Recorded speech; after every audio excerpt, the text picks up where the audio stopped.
একজন স্ত্রী আর স্বামী হলো দুজন। এখন দুজনের সাথে আলাদাভাবে দুইভাবে তিনি থাকেন। ওই মহিলা, তার গর্ভে এখন বাচ্চা এসে গেছে, সে গর্ভ ধারণ করেছেন। এখন তিনি বলতে পারতেছেন না তার বাচ্চার বাবা কে।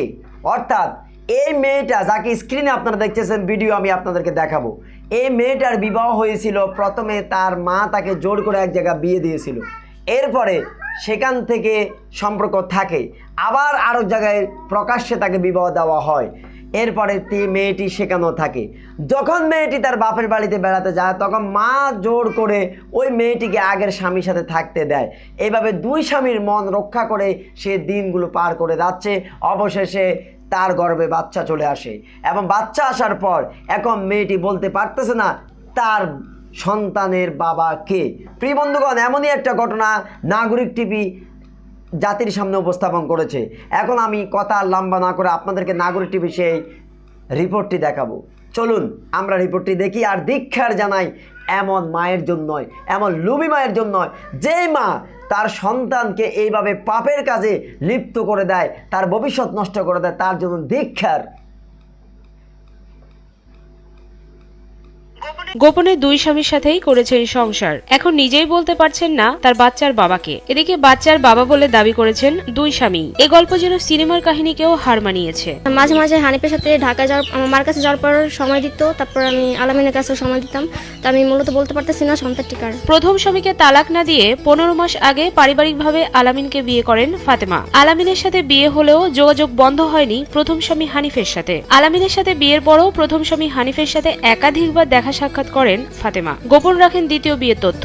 এর মধ্যেই সন্তান সম্ভবা হয়ে পড়েন এই তরুণী। জন্ম হয় ফুটফুটে একটি পুত্র সন্তানের। তবে সন্তানটির প্রকৃত বাবাকে তা সঠিক করে বলতে পারেন না ফাতেমা।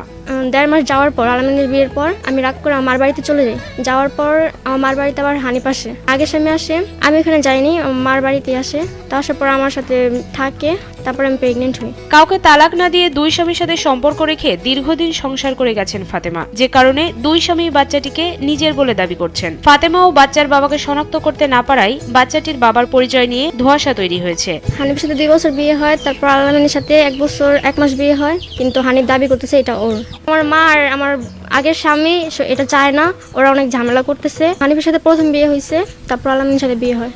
তবে দ্বিতীয় স্বামী আলামিন দাবি করেন তিনি জানতেন না তার স্ত্রী ফাতেমার আগে বিয়ে হয়েছিল। তিনি অভিযোগ করেন তার স্ত্রী ফাতেমা বাবার বাড়িতে গেলে তার শাশুড়ি ওই ছেলের সাথে দেখা সাক্ষাৎ করতে বাধ্য করত। আর আমি যে বিয়ে করছি আমি তো জানতাম না সাথে বিয়ে ওর আগেকার বিয়ে হয়েছে না হয়েছে, ঠিক আছে। ওর মার কাছে বেড়াইতে যেত, ওর মাইনে আউটে বলার কাছে দিয়ে দিত, আমার শাশুড়ি আর কই বলার কাছে নিয়ে দিয়ে দিত, ঠিক আছে, ওর মনের বিরুদ্ধে। প্রথম স্বামী হানিফ মিয়ার দাবি এই বাচ্চার প্রকৃত বাবা তিনি। ফাতেমা বাচ্চা এবং 3 লাখ টাকা নিয়ে আলামিনের কাছে পালিয়ে গেছে। এটা জানার পর তিনি শরীয়তপুরে আসেন তার বাচ্চাকে নিতে। এজন্য তিনি থানায় লিখিত অভিযোগও করেছেন যে আমি এই বিষয় নিয়ে নড়িয়া থানায় আসছি পুলিশের সহযোগিতা নেওয়ার জন্য, যদি পুলিশ আমার সহযোগিতা করে।